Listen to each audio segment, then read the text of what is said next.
Hello YouTubers, welcome back. In this video, we'll be looking at Powershell operators. There are so many types of operators, I might not be able to cover every one of them in detail, but I'll try and do my best to cover as much as I can. There's different types of operators. Let me show you what I've put together. So this is something I've put together. I'll put the link to this file in the description.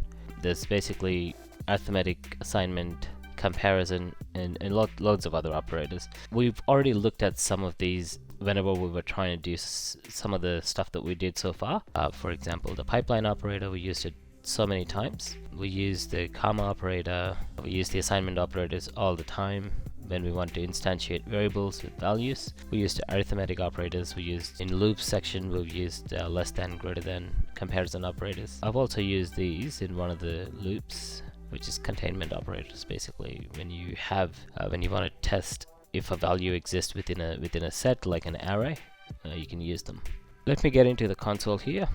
So we'll quickly start with arithmetic operators. I'm in the PowerShell console. I'm not using a file to demonstrate like we did in the previous lessons. So I'm just going to do 2 plus 3 and it gives you 5. So that's basically how arithmetic operators work. You could also do 10 divided by 9 and it gives you, a decimal value of that division. So that's that. The modulus operator is the other one I wanted to show you. And if I do a 10% 2, you get a remainder of 0.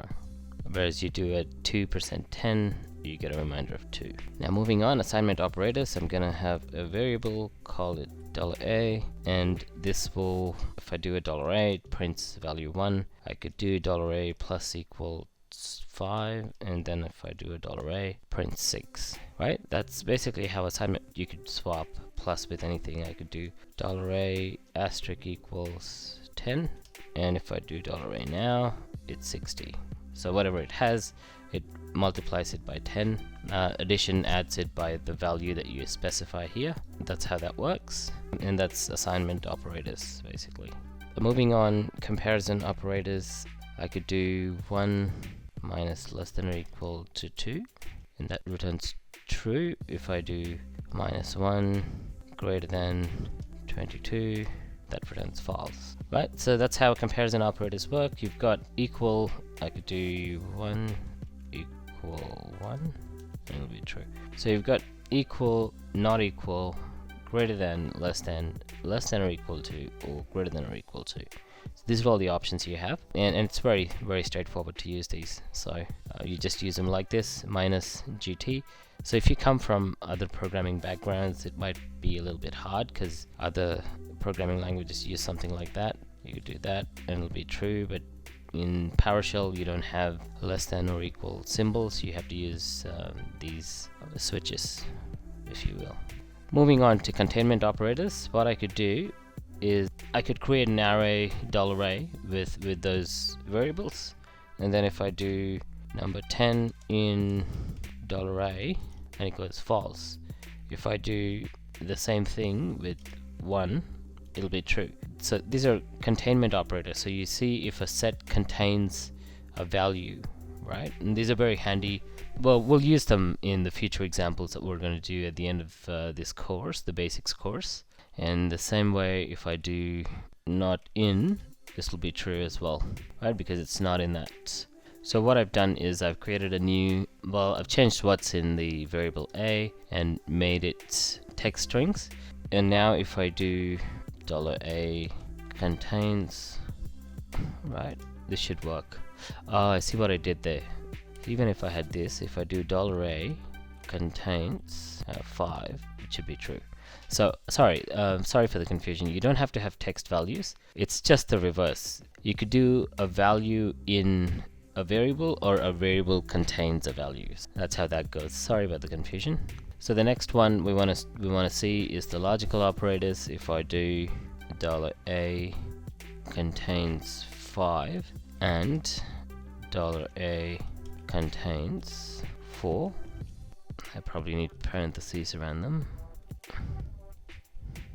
Okay, so I forgot the little minus thing. That's why I got an error. So what this does is it checks this condition and checks this other condition, and it only returns true when both these are true. So if I do 10, this will be false. But if I do OR, this will be true.